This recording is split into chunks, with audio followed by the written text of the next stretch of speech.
Selamat malam. Di sini kami dari kelompok 10 ingin mempresentasikan hasil diskusi kami tentang jasa bank lainnya. Sebelumnya saya ingin memperkenalkan diri saya terlebih dahulu. Perkenalkan, nama saya Agustina Shantika dan saya juga akan memperkenalkan teman-teman saya yang lainnya, yaitu Joni Reformasi, Norman Krisdianto, Fitri Anita Sari, Syarif Iqbal Maulana, dan Yuriska Wulandari.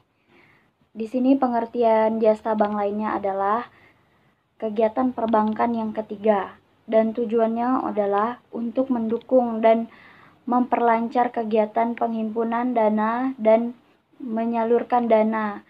Semakin lengkap bank yang diberikan, semakin baik, dalam arti jika nasabah hendak melakukan suatu transaksi perbankan, cukup di satu bank saja. Selanjutnya penjelasan akan dibacakan oleh Fitri Anita Sari. Baik, perkenalkan, nama saya Fitri Anita Sari. Di sini saya akan melanjutkan slide dari Agustina Shantika. Keuntungan jasa-jasa bank. Keuntungan pokok perbankan adalah dari selisih bunga simpanan dengan bunga kredit atau pinjaman. Keuangan ini dikenal dengan istilah spread-based.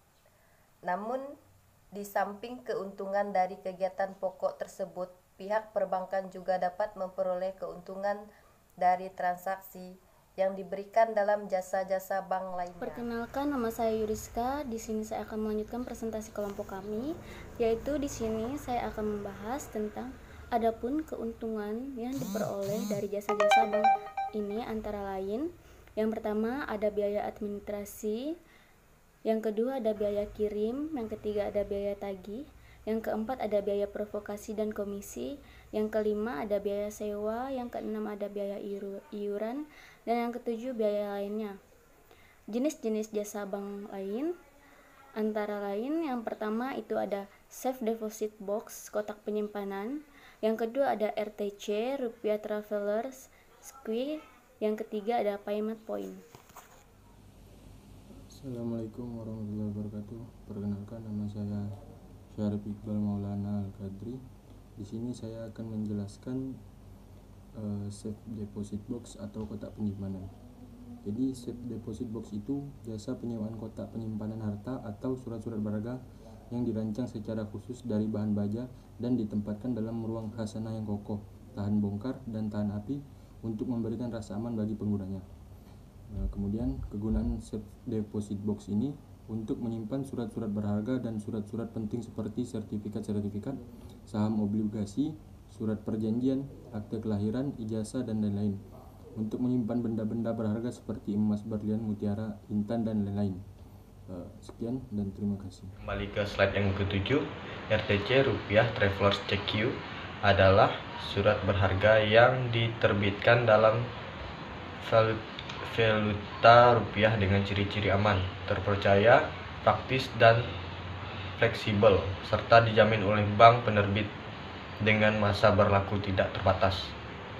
RTC sering disebut juga sebagai cek perjalanan yang dapat dituangkan kapan dan di mana saja. Yang kedua, umumnya diterbitkan untuk perjalanan jauh dan ingin aman dalam membelanjakannya, serta dapat dicairkan di kantor cabang pelaksana bank sendiri.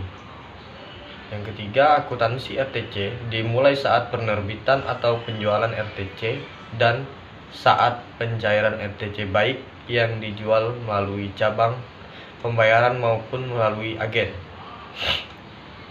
Yang keempat, penjualan RTC dapat dilakukan secara tunai, beban giro, atau dengan menggunakan warkat yang disetujui bank.